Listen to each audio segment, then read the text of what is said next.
حکومەتی کوردە. شێخ مەحموودی حەفید بۆ یەکەم جار حکومەتی کوردی دامەزراند.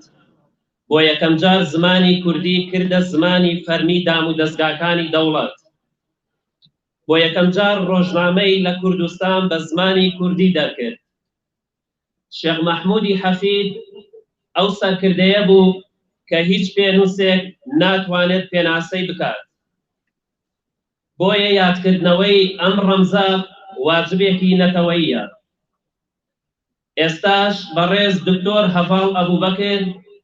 پارێزگاری سلێمانی و نوێنەری بەڕێز کاک قوباد تاڵەبانی جێگری سەرۆکی حکومەتی هەرێمی کوردستان بفەرمێت بۆ پێشکەشکردنی وتارێت.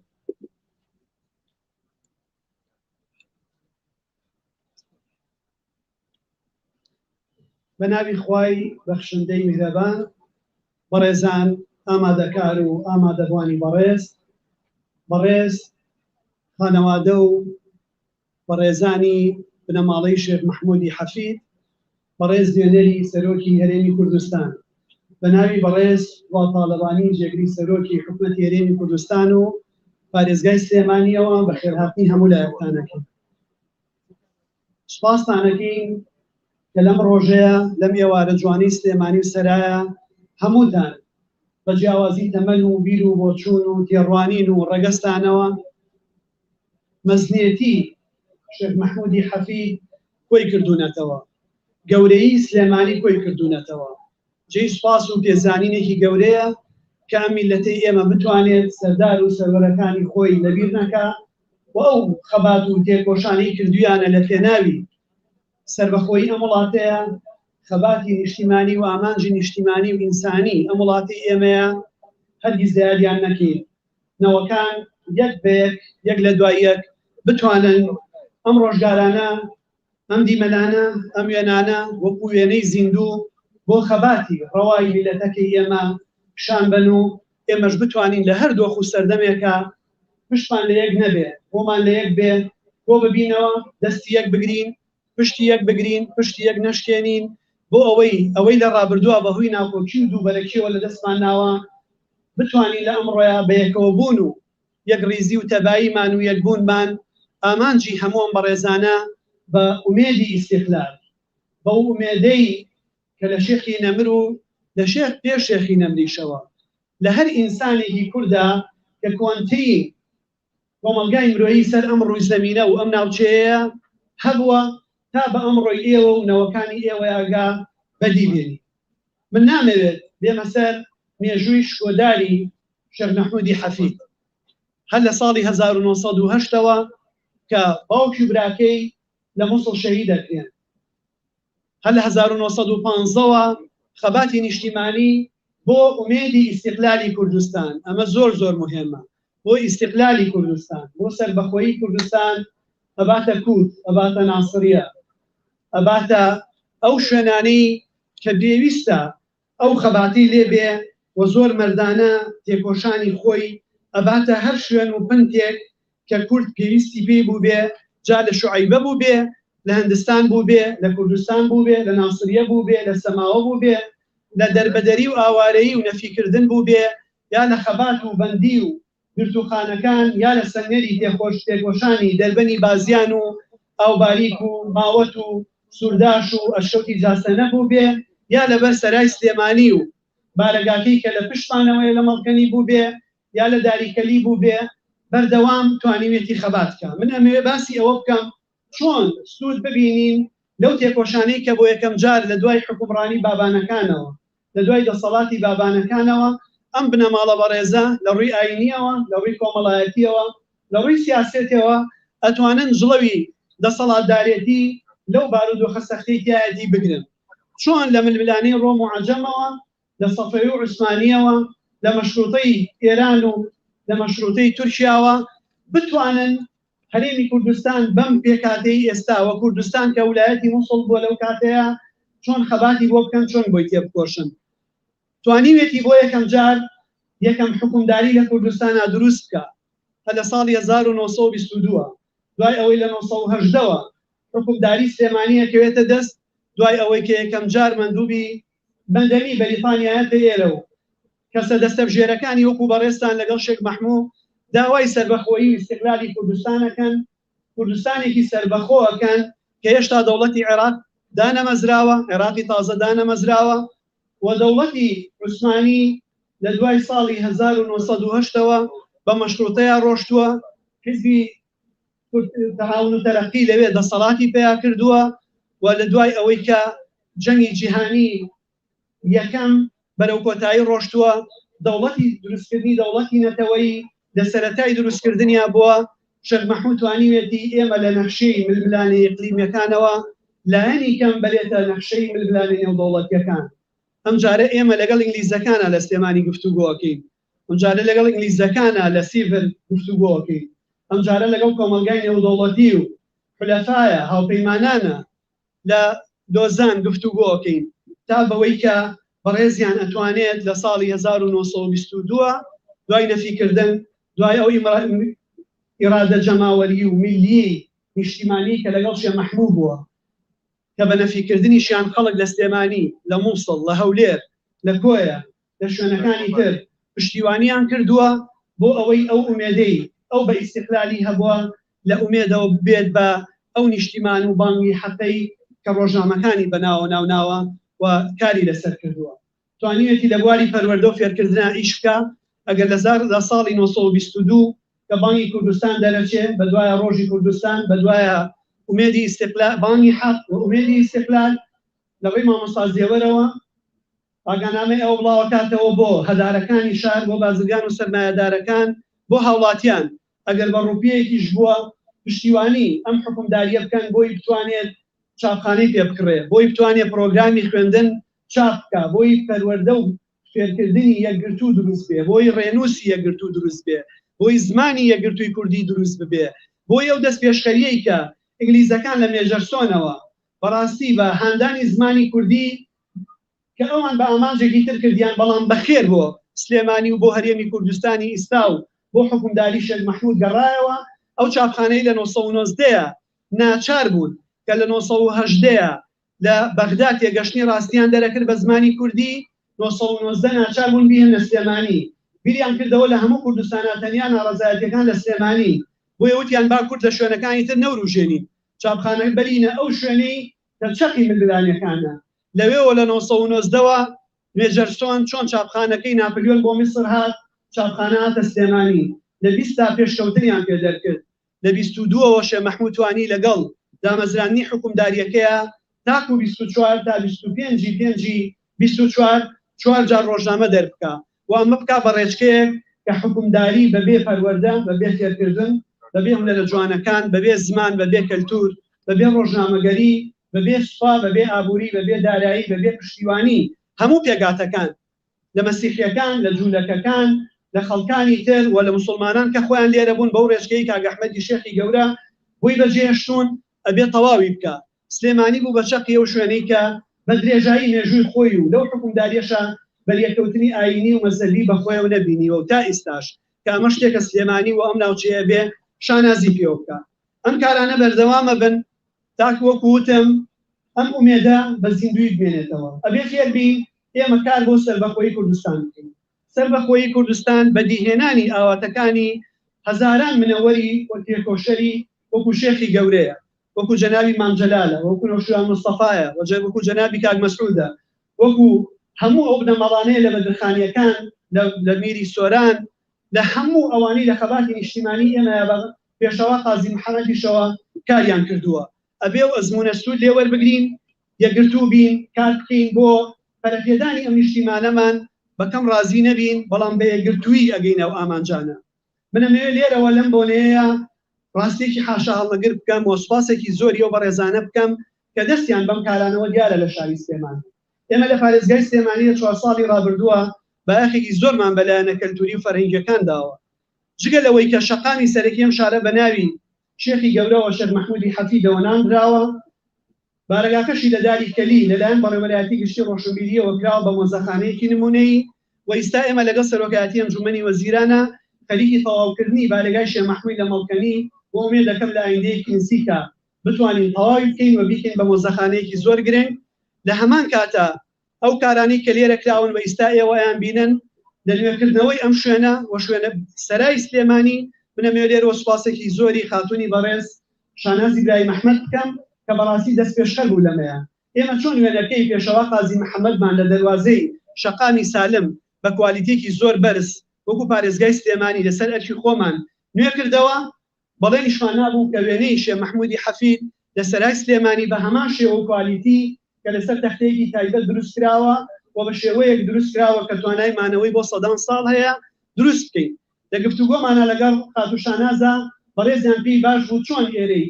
بە دەست و پەنجەی خۆیان و لەسەر ئەرکی خۆی نوێ کردوێتەوە، وێنەکەش لەلایەن ئەوانەوە ئیشەکەی لەسەر بکرێت. ڕێکەوتین کە ئەوە بۆ ئەوان بەجێبێڵین، بەڵام ئاگاداریان کردینەوە دوێنێکان خۆشەویستانە و دەماڵەی شێخان گەژەی سوپاسن بە تایبەتی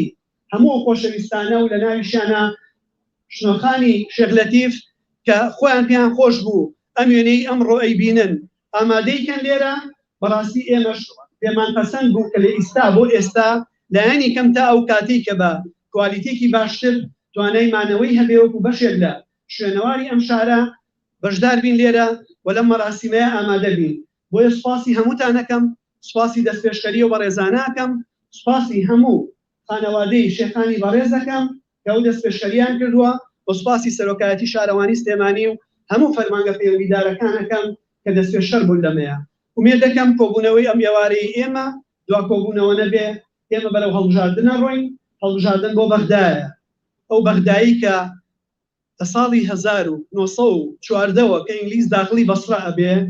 هەتا ساڵی 1930 شێخ محمود 4 شۆڕش و بەرەنگاربوونەوەی کردووە بۆ ئەوەی لە دوای عوسبەدولئومەمیش ئێمە بە جیا سەیر بکەن لەگەڵ عێراقەیە. ئەرکی ئێمەیە ئەم پەیامە تەواو بکەین. گرنگ نییە و ئامانجە لە سەردەم و ژیانی ئێمەیە دەبی، گرنگ ئەوەیە ئەم ئومێدی ئیستیقلالە لە ڕۆحی خۆمانە، لە ڕۆحی پێشمەرگەیە، لە ڕۆحی ناوەکانمانە، لە ڕۆحی کووردا نەکوژین و ئەو قوربانیدان و خوێنەی کە دەیان سەروەر و تێکۆشەری ئەم وڵاتە بۆیان داوە بە هەدەر نەیە. ومێ دەکەم هەڵبژاردنێکی ئارام بەڕێ بکەین، یەک ڕیز و تەبا بۆ بەغا خۆمان ئامادە بکەین. چارەنووس و قەدەری ئێمە لەم قۆناغەیە لەژێر چەتری دەستوری عێراقایە، بۆیە پێویست بەواکە ئێمە بەیەکەوە بەشداری لەو پرۆسەیە بکەین، دەستی یەک بگرین بە وتارێکی نیشتیمانی، بە استراتیژێکی نیشتیمانی، بە ئامانجێکی نیشتیمانی، ململانی هەڵبژاردن ژیانمان وا لەت نەکەن کە دوایی یەکتری لە هۆڵی ئەنجومەنی نوێنەرانی عێراقا نەناسینەوە. ڕەنگەکانمان لەگەڵ خوێنەوە تێکەڵ نەکەن کە هەموو ئەم ڕابردۆ جوانانەمان لەبیر بچێتەوە. ئێوەی خۆشەویستیش، ئێوەی بەڕێزیش لەگەڵ هەموو ئامادەکارانی ئەم مەراسیمەیە شاد و سەربەرز و سەرکەوتوو بن.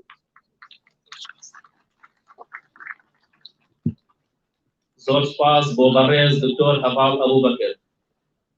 بەڕێز کاک کەمال زیرەک نوێنەری سەرۆکی هەرێمی کوردستان وتەیەکتان پێشکەش دەکات، با بەڕێزیان بفەرموو.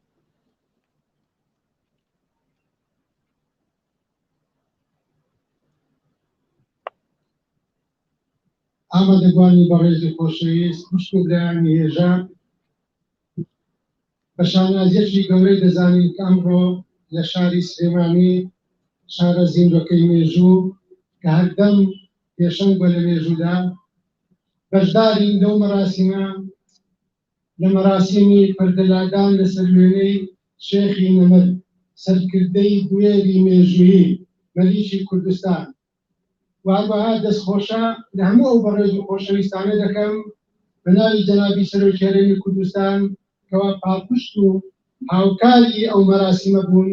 پاڵپشتی ئەو پرۆژەیە بوون بۆ دانانی ئەو وێنەیە لەو شوێنە زیندوی شاردا. بە تایبەتی دەستخۆشە لە پارێزگاری سلێمانی و شارەوانی سلێمانی هەموو ئەو بەڕێزانە دەکەین کەوا هاوکار و پاڵپشت بوون. بەڕێزان، مەلیکی کوردستان زیاتر لە 100 ساڵ بەر لە ئێستا خەونی بەوەوە دەبینی کەوا گەلانیش چۆن وڵاتیان بۆ خۆیان سەربەخۆ کردووە، چۆن سەربەخۆییان بۆ خۆیان بنیادناوە ئاوا گەلی کورد بباتە ڕیزی گەلانی زیندوی دنیا. مەلیکی کوردستان زیاتر لە 100 ساڵ بەر لە ئێستا لەم شارەدا لەم وڵاتەدا خەونی بەوەوە دەبینی کەوا ئێمەش حەوالەیەکی سیاسی و سەربەخۆمان هەبێت و گەلی کوردیش وەکو هەموو گەلانی زیندوزیان ئاڵای خۆی هەبێ، هەواری خۆی هەبێ، سەربەخۆی خۆی هەبێ.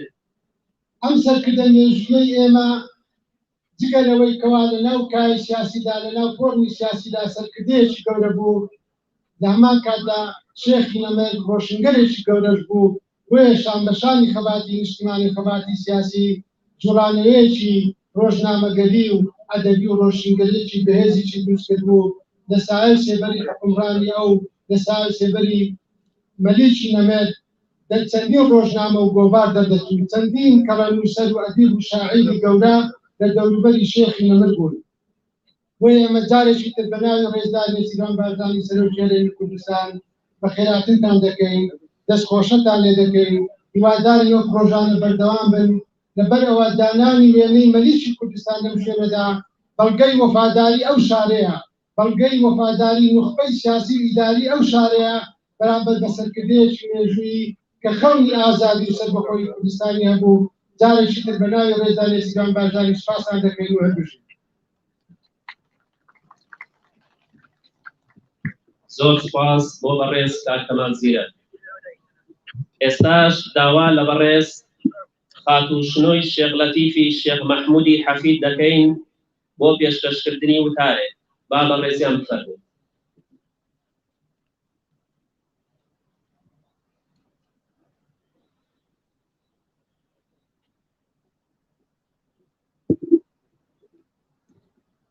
میوانە بەڕێزەکان پڕ بەدڵ بە خێراتنتان دەکەین و احتیمال وجودتان داوای لێبوردنەکەین کە ماندوومان کردن جێگەکە تۆزێ چونکە ناو بازاڕ و شوێنێکی گشتیە ئەگەر لە خزمەتانە تەقسیرێکمان هەبێ داوای لێبوردنەکەین بەخێرگەن بۆ لاگرتنی پەردە لەسەر وێنەی یەکەم مەلیکی کوردستان کە یەکەم حکوومەتی کوردی دامەزران ئەو مەلیکەی کە لە جیهاندا یەکەم مەلیک بوو کە لە موچەی مەلیکی وەرگرتبوو لە هیچ امتیازاتێکی مەلیکی قبوڵکرد هەمووی بەخشیەوە بە حکوومەتەکەی هەمیشە جەنگاوە دژی داگیرکەرانی خاکەکەمان خۆی لە پێشی جەنگاوەکانەوە بۆ لە هەموو جەنگەکاندا زۆربەی ژیانی لە بەندیخانە و لە خستنەوە و لە نەهامەتیا لەسەر بردووە لە پێناوی سەربەخۆیی دەر و نیشتیمانە دوو جار بە فەرمانی دوژمنان لە سێدارەدانی بۆ دەرچووە جارێک لەلایەن عوسمانیەکانەوە جاریش لەلایەن حکوومەتی بەریتانیاوە بەڵام تەنفیز نەکراوە کاتێک ئینگلیزەکان شاری سلێمانیان بۆ گومان کرد بە چەکی کیمیایی و بە چەکێک بەدەڕەکراو خۆی سەرپەرشتی هەموو خانەوادەکانی سلێمانی کرد تا لە شار دەرچوون بە سەلامەتی دوان کەس کە دەرچوون لە شاری سلێمانی خۆی و جەنابی حەبسەخانی نەفید بوو کە مطمئین بوو کە کەس لە شارە نەما ئەنجا شاری بەجێهێشت شێخی نەمەد هەمیشە ڕەوشبەرز و جوامێر بووە ئەم خەسڵەتانەی جێی سەرسوڵمان بووە تەنانەت لای دوژمنانیش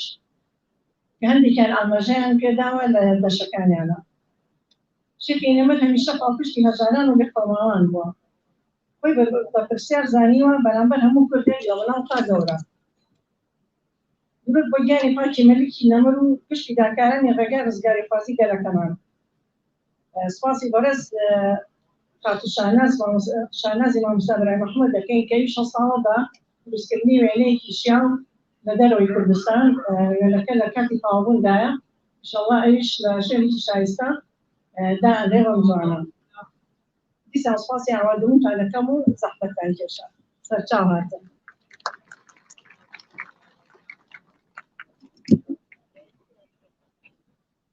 زۆر سپاس بۆ خاتوشنۆی شێخ لەتیفی شێخ مەحموودی حەفید. بەڕێز کاک شێخ سەرمەد ڕێخەری ڕێوڕەسم و نەوەی شێخ مەحموودی حەفید وتەیەکتان پێشکەش دەکات با بەڕێزیان بفەرموون.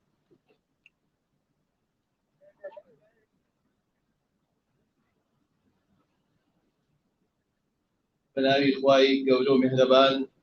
ئامادەبوانی بەڕێز میوانە ئازیزەکان زۆر سپاستان دەکەین بۆ ئامادەبوونتان لەم ڕێوڕەسمە نەتەوەییە پیرۆزە ڕێوڕەسمی پەردەلادان لەسەر وێنەی یەکەم مەلیکی کوردستان و دامەزرێنەری یەکەم حکومەتی سەربەخۆی کوردستان شێخ مەحموودی حەفید. بەڕێزان پێم باشە ئاماژە بە خاڵێکی گرنگی مێژوویی بدەم لەسەر پێگەی ئەم شوێنەی جەنابتان ئامادەییتان لێ هەیە بە دەرکی سەرای شاری سلێمانی بۆچی گەنگەوێنەی شێخ مححمودی حەفید لەم شوێنەدا ئامادەیی هەبێت کاتی خۆی لە 5 ساڵی 1970 کاتێک تورکەکان لاواز بوون لە شاری کەرکووک کشانەوە بەبێ بەرگری بەریتانیەکان چونە ناو شاری کەرکووکەوە شێخی نەمر وەک هەڵوێستی هەمیشەیی کە بەردەوام لە خەمی بەدیهێنانی ماپەڕەواکانی گەلەکەیدا بووە ئەم هەلەی خۆستەوە و دوو نامەی نات بۆ بەریتانیەکان نامەی یەکەمیان بۆ حاکمی گشتی بەریتانیا لە عێراق ئارنۆڵد ویلسن نامەی دووەمیشان بۆ حاکمی سەربازی بەریتانیا لە کەرکووک شێخی نەمر لە نامەکەدا فەرمووی چەرخی گەردوون بە سەرکەوتووی ئێوەی گەیان لە نیشتیمانی کورد کە کوردستانە لە عوسمانیەکان کورد هیچ بەهرەیەکی وەرنەگرت ئێوە دەزانن کە ئەم خاکە بە هەزاران ساڵە نیشتیمانی کوردە لە ئادەمیزاد پەروەریتان ئومێد دەکەین کە مافی کورد بدەن و ئازادی و سەربەستی لە کوردستاندا بڵاو بکەنەوە ماوەی ئەوە نەدەن کە کورد بە چەک داوای حەقی خۆی بکات و بیستێرێت ئەوە بوو لە 24 پێنجی هەمان ساڵدا بە هۆکاری لۆجستی و عەسکەری بەریتانیەکان لە کەرکووک کشانەوە و تورکەکان جارێکی تر گەڕانەوە ناو شاری کەرکووک ئەو نامەیە کە شێخی نەمر بۆ حاکمی سەربازی بەریتانیا لە کەرکووک ناردبوو بە دەستی خیانەت گەیەنرای عوسمانیەکان ئەو بوو شێخی نەمر دەست بەجێ دەستگیر کرا و برا بۆ موسڵ و لەوێ لە دادگا حکمی لە سەردارەدانی بۆ دەرکرا بەڵام والی ئەو کاتێ عوسمانیەکان عەلی حەسەن پاشا بە لەبەرچاوگرتنی بارودۆخی لاوازی خۆیان نەیویست گەلی کورد لە خۆیان بکات بە دوژمن بۆیە بڕیارەکەی دادگای هەڵوەشاندەوە و شێخی نەمر ئازاد کرا و گەڕایەوە شاری سلێمانی بەڵام کۆڵی نەدا جارێکی تر دیسانەوە شێخی نەمر نامەیەکی نادەوە بە بەریتانیەکان و داوای لێکردن ئەگەر بێت و هاوکاری کورد بکەن و مافی کورد بدەن لە بەرامبەردا یارمەتیان دەدات کە بێنە ناو شاری سلێمانیەوە هەردوو لا ڕێکەوتن و لە 11 ساڵی 1970 بەریتانیەکان هاتنە ناو شاری سلێمانیەوە بۆ ڕۆژی دواتر لەم شوێنەدا کە جەنابتان ئامادەییتان تێدا هەیە بەردەرکی سەرای شاری سلێمانی مەیجەر نۆئێل وتارێکی مێژووی خوێندەوە و شێخ مححمودی حەفیدی وەک حکومداری کوردستان ناسان بۆیە جێی دەستخۆشیە و جێی خۆی دیکەوێنەی شێخی نەمر لەم شوێنەدا ئامادەیی هەبێت و هیوادارین پیکەرێکی شایستە بۆ شێخی نەمر لەم شوێنەدا دروست بکرێت شێخی نەمر هەرگیز سازشی نەکردووە لەسەر ماپەڕەواکانی گەلەکەی شێخی نەمر تا دواساتەکانی ژیانی نەفرۆکەی بەریتانی و نەشمشێری عوسمانی نەیانتوانی دووری بخەنەوە لە ئامانجەکانی شێخی نەمر تا دواساتەکانی ژیانی لە هەوڵدان بۆ بەدەستهێنانی سەربەخۆی کوردستان کۆڵی نەدا بەڵام بەداخەوە بە هۆکاری بارودۆخی سیاسی ئەو سەردەمە و خیانەتی نێوخۆیی شێخی نەمر نەیتوانی ئامانجەکەی بپێکێت و ئاواتەکەی نەهاتەدی هیوادارین بە هەوڵ و کۆشش و ماندووبوونی خەمخۆران و دڵتۆزانی گەلەکەمان ئاواتەکەی شێخی نەمر بێتە دی و ببینە خاوەنی دەوڵەتی سەربەخۆی کوردستان وەک مافێکی سەرەتایی هەموو میلەتێکی سەرزەمین ئێمەش وەک نەوەی شێخ مححمودی حەفید بەڵێن دەدەین کە بەردەوام بین لەسەر ڕێبازی پیرۆزی کوردایەتی و بەپێی توانە لە خزمەت میلەتی خۆماندا بین هەزاران سڵاو بۆ گیانی پاکی شێخی نەمر و گشت شەهیدانی ڕێگای ڕزگاری خوازی و سەربەخۆیی گەلەکەمان زۆر سپاس زۆر سپاس بۆ بەڕێز کاک شێخ سەرمەد ئێستاش بەڕێزان خات و شاناز ئیبراهیم ئەحمەد سەرپەرشتیاری مەڵبەندی یەکی ڕێخستنی سلێمانی یەکێتی نیشتیمانی کوردستان و خات و شنۆی شێخ لەتیفی شێخ مححمودی حەفید با بفەرمون بۆ لادانی پەردە لەسەر وێنەی مەلیک مححمودی حەفید با بفەرمون